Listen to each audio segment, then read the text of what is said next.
Live from home, it's a Bulldog TV News special report.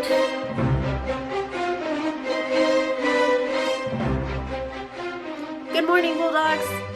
Hi, it's me, Ashley. And me, Miranda. Welcome back to our channel. Oops, wrong script. And welcome to this week's Bulldog TV News special report.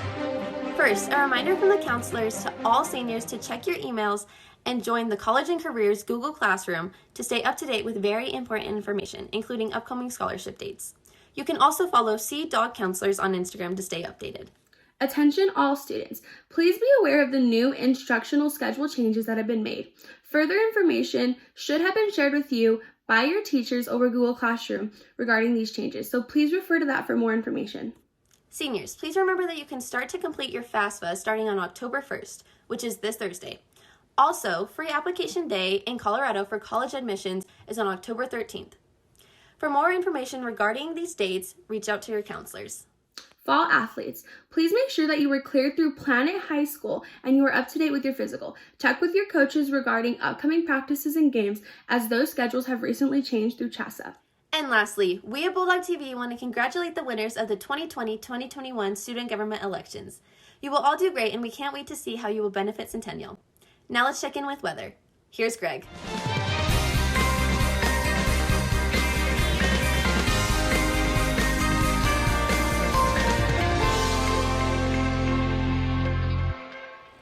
Good day, Bulldogs. I'm Greg, bringing you your weekly weather update.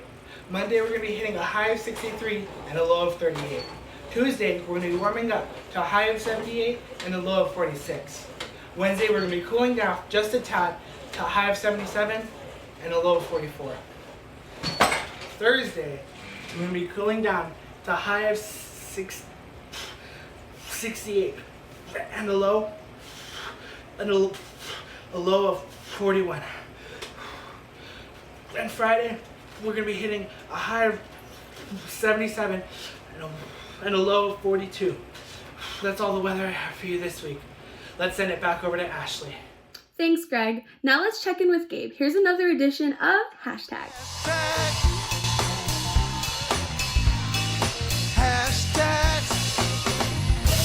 Very nice.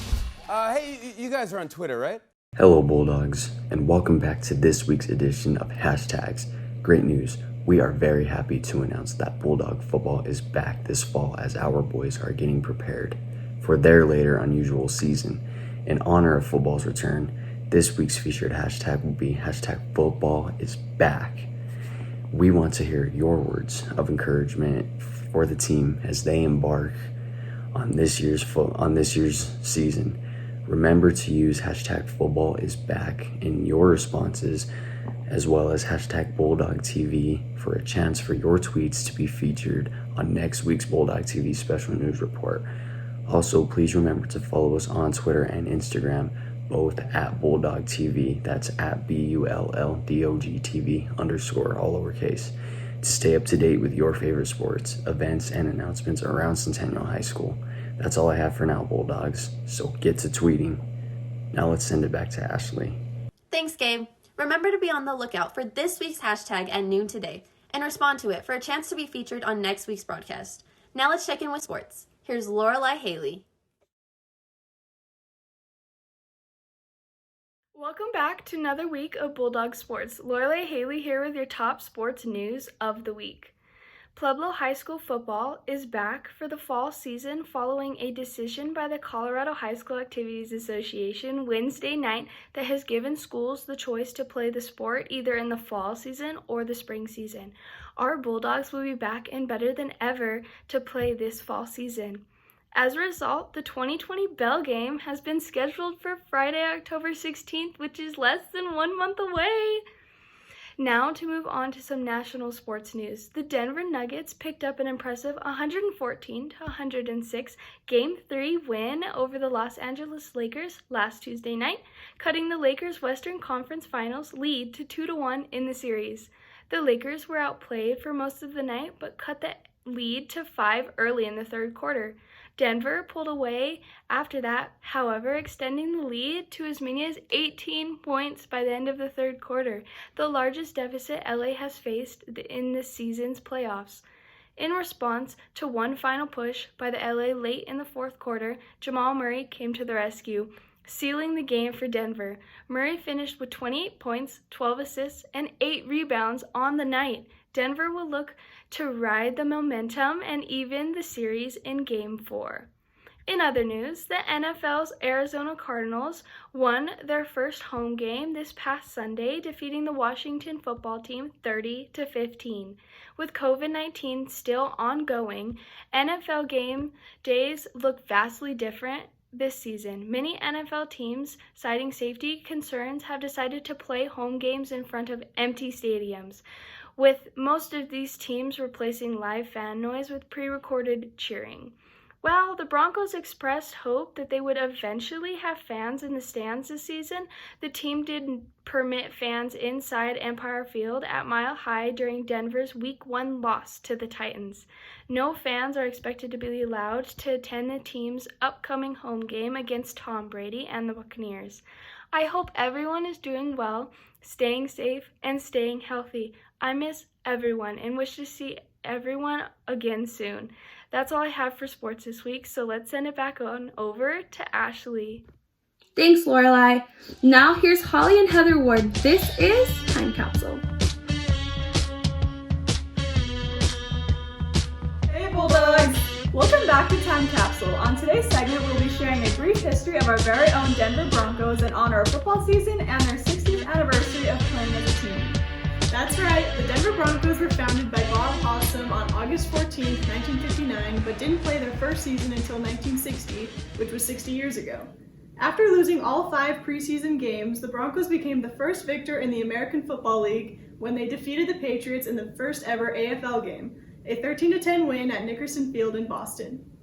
In 1977, the Orange Crush defense, nicknamed after the team's colors and the popular soda drink, led the Broncos to a record-setting season, their first playoff appearance, and later Super Bowl 12, in which the Broncos were defeated by the Dallas Cowboys. Easily the most notable Bronco in the franchise's history, John Elway, joined the Broncos roster in 1983 after being traded from the then Baltimore Colts. Elway helped lead the Broncos to their first Super Bowl win in 1997 over the defending champions, the Green Bay Packers. The next year, in Super Bowl 33, they won again, beating the Atlanta Falcons.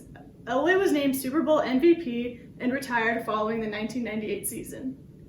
In 2012, the Broncos traded quarterback Tim Tebow for another Colts quarterback, even though they're in Indianapolis now, Peyton Manning. Manning ended up bringing great success to the team as well as crushing multiple NFL records during his time as a Bronco. Shortly before Super Bowl 50 in 2015, a new coach was hired, Gary Kubiak.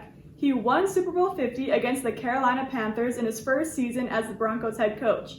Manning retired in 2016 after 18 NFL seasons. Since then, the Denver Broncos have had multiple changes in coaching staff and team players, causing ups and downs, as many football teams do. That's it for today's segment. Enjoy the upcoming football season, Bulldogs. Now let's send it back over to Miranda. Thanks, Holly and Heather.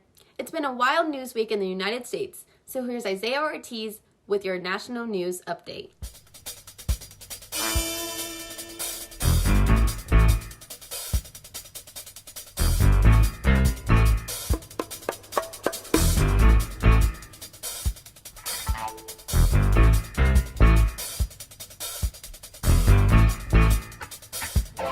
Good morning, Bulldogs. I'm Isaiah Ortiz, and this is Bulldog TV National News.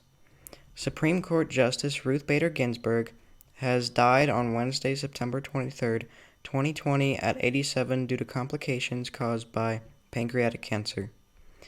RBJ led her life fighting for women's rights and gender equality.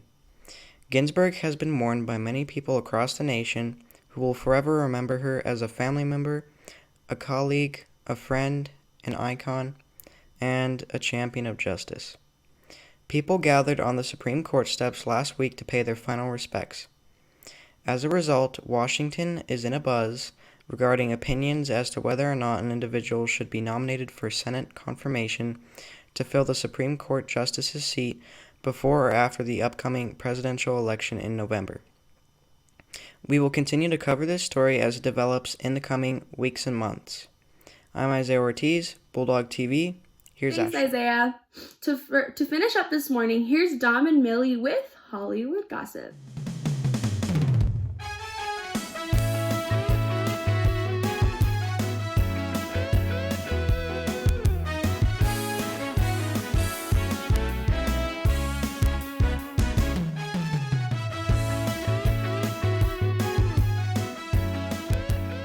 Here's the tea, Bulldogs. Hey Bulldogs, okay, we've all seen the Kardashians all over the news lately. Well, Kris Jenner is seen being a little jealous about the new lady in her boyfriend Corey Gamble's life. Oh wait, did I mention the new lady is their new puppy Brigitte? Well, dogs are considered humans too, right? It's a girl. Zayn Malik from the old band One Direction is now a dad. Wow, time goes by so fast, Bulldogs.